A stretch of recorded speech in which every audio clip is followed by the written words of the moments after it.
नमस्कार। जय श्री हरि। भविष्य पुराण में जिसके बारे में लिखा गया था तथा नास्त्रेदमस ने जिस विद्वान शांतिदूत के बारे में भविष्यवाणी की थी कि वो 10,000 वर्षों का स्वर्णिम युग लेकर आएगा, वो कोई और नहीं बल्कि मैं ही हूँ। और मेरी इस बात को सिद्ध करने के लिए मैंने अब तक 3 वीडियोज़ बनाए हैं। पहला, कलयुग में हुई एक अलौकिक खोज भाग प्रथम। दूसरा, हाँ मैं बनाऊंगा राम राज्य। और तीसरा, कलयुग में हुई एक अलौकिक खोज भाग द्वितीय। मैं आज आपको इस वीडियो में बताऊंगा कि नंबर 1, क्या मैं सायरन हूँ। नंबर 2, क्या मैं सुप्रीम हूँ। नंबर 3, क्या मैं भगवान काल्की हूँ। नंबर 4, नास्त्रेदमस ने मेरे नाम और जन्म स्थान के बारे में क्यों नहीं बताया। जय श्री हरि। इस दुनिया में बहुत सारा अज्ञानता का अंधकार फैला हुआ है। चारों ओर पाप की काली छाया मंडरा रही है। चारों ओर कोरोना, बाढ़, तूफान, सूखा, बलात्कार, हिंसा, चोरी, हत्या, भ्रष्टाचार, निर्दोषों पर अत्याचार हो रहा है। साधु संत सभी त्राहिमाम कर रहे हैं। सभी लोग किसी चमत्कार होने की प्रतीक्षा कर रहे हैं। भगवान कृष्ण ने भी गीता में कहा है कि जब जब धर्म की हानि होगी और अधर्म अपना सर उठाएगा, तब तब मैं इस धरती पर अवतार लेकर धर्म की रक्षा हेतु दुष्टों का संहार और साधुओं का हित करने के लिए इस धरती पर आता रहूँगा। लेकिन जब ये तीनों काम मेरे जैसा कोई तुच्छ भक्त कर सकता है, तो फिर भगवान को खुद अवतार लेने की क्या जरूरत है। उन्हें तो बस केवल मेरा मार्गदर्शन करना है और अपना आशीर्वाद मुझ पर बनाए रखना है, बस। जय श्री हरि। भगवान ने नास्त्रेदमस से मेरे बारे में भविष्यवाणी इसीलिए करवाई थी कि सब लोग मेरा पहले से ही इंतजार करें, और जब मैं अपने आप को सबके सामने लाऊं तो सब लोग मेरी बात ध्यान से सुने, क्योंकि मेरे पास जो दिव्य ज्ञान है वो ही राम राज्य का आधार बनने वाला है। नास्त्रेदमस ने सायरन और मेरे बारे में 2 अलग अलग भविष्यवाणी की थी, लेकिन कुछ मंदबुद्धि लोग अपनी अर्ध ज्ञानता के कारण मुझे और सायरन को एक ही समझते हैं। सायरन के बारे में उसने कहा था कि वो पंजाब से होगा और वो एक निश्चित रूप से राजनेता होगा, तथा उसने मेरे बारे में भविष्यवाणी की थी कि मैं पूरे संसार में हिंदू धर्म की स्थापना करके राम राज्य लाऊंगा। नास्त्रेदमस ने मेरे बारे में कहा था कि मैं पूरे एशिया का धार्मिक गुरु होऊंगा तथा राजनेता मेरे अंडर काम करेंगे। मुझे राजनेता बनने में कोई इंटरेस्ट नहीं है। मैंने खुद की जिम्मेदारी तो भगवान को सौंप रखी है, तो मैं राजनेता बनकर पूरे देश की जिम्मेदारी भला कैसे उठाऊंगा। जय श्री हरि। नास्त्रेदमस ने मेरे नाम और जन्म स्थान के बारे में क्यों नहीं बताया।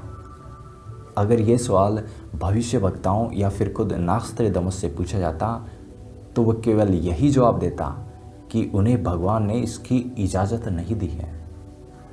लेकिन इसका असली कारण ये है कि मैं अंडर प्रेशर कुछ भी नहीं सोच सकता।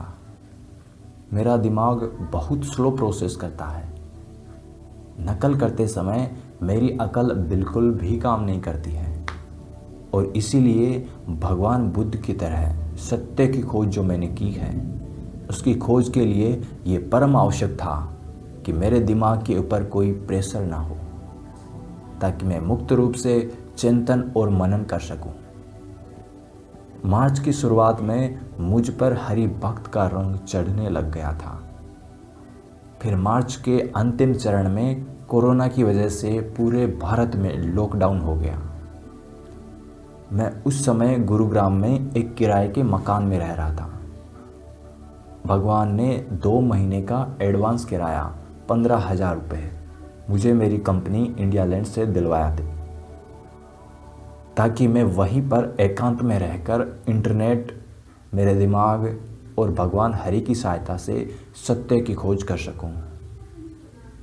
उस दौरान मैं फ्री होकर सुदर्शन जी की आसान शब्दों में लिखी हुई गीता, रामानंद सागर जी की श्री कृष्णा, शैलेंद्र भारती जी का गीता अनुवाद और सचिन लिमाय जी का चमत्कारी भजन श्रीमन नारायण नारायण हरि हरि देखता, पढ़ता और सुनता था। जय श्री हरि। मेरे एकांत में रहने की आदत के कारण जहाँ लॉकडाउन में मुझे मज़ा आ रहा था, वहीं पर बाकी लोगों को लॉकडाउन सज़ा की तरह लग रहा था। फिर 10 जून को देव संयोग से मुझे घर जाने का आसान सा रास्ता अर्थात बस मिल गई थी। मैंने इसे देव संयोग इसीलिए कहा क्योंकि एक तो मेरा 10 जून को महीना पूरा होने वाला था तथा 10 जून को मेरे बस में बैठने के बाद न्यूज़ आई कि गवर्नमेंट फिर से राजस्थान और हरियाणा का बॉर्डर सील करने वाली है। नास्त्रेदमस तथा अन्य लोगों ने मेरे बारे में जो भविष्यवाणियाँ की थी, उनको सुनकर कुछ मंदबुद्धि लोग मुझे सुप्रीम अर्थात भगवान कहकर पुकारने लग गए, जो कि बिल्कुल गलत है।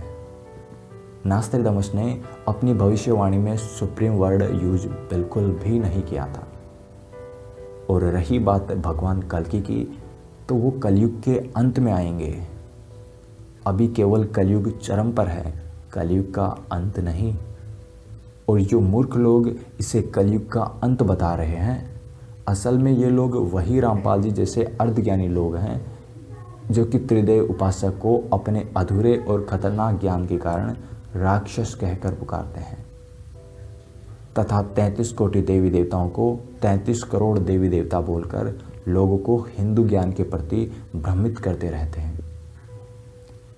और मैं इस बारे में एक अलग वीडियो भी बनाऊंगा ताकि सभी रामपाल जी के अनुयायियों को अधूरे ज्ञान से हटकर पूर्ण ज्ञान मिल सके, ताकि वो पतन पर जाते हुए मार्ग से हटकर अपना कल्याण कर सके। जय श्री हरि।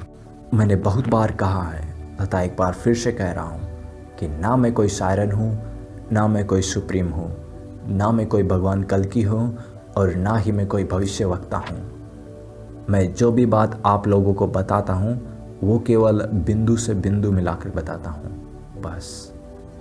मैं आप ही की तरह, हाँ मैं आप ही से बात कर रहा हूँ। मैं आप ही की तरह एक मामूली सा इंसान हूँ। मेरे वैसे 15 से ज़्यादा नाम हैं, लेकिन सबसे ज़्यादा प्रचलित मेरा नाम बलवीर है और कुछ लोग मुझे बालवीर के नाम से भी जानते हैं। और मैं राजस्थान से हूँ।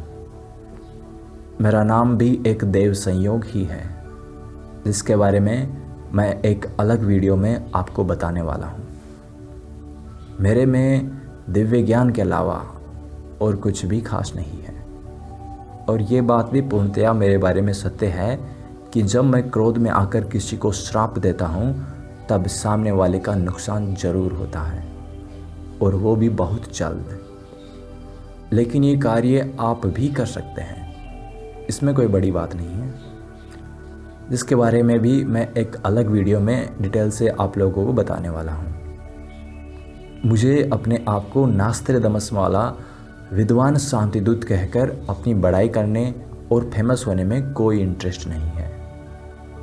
मैं अपने ज्ञान से दुनिया की हर प्रॉब्लम जैसे कि कोरोना वायरस इत्यादि बहुत जल्द सॉल्व कर सकता हूँ। तो अगर किसी को अपना कल्याण करवाना है तो वो अपना नाम और व्हाट्सएप नंबर कमेंट बॉक्स में लिखे, अगर नहीं तो फिर जय श्री हरि।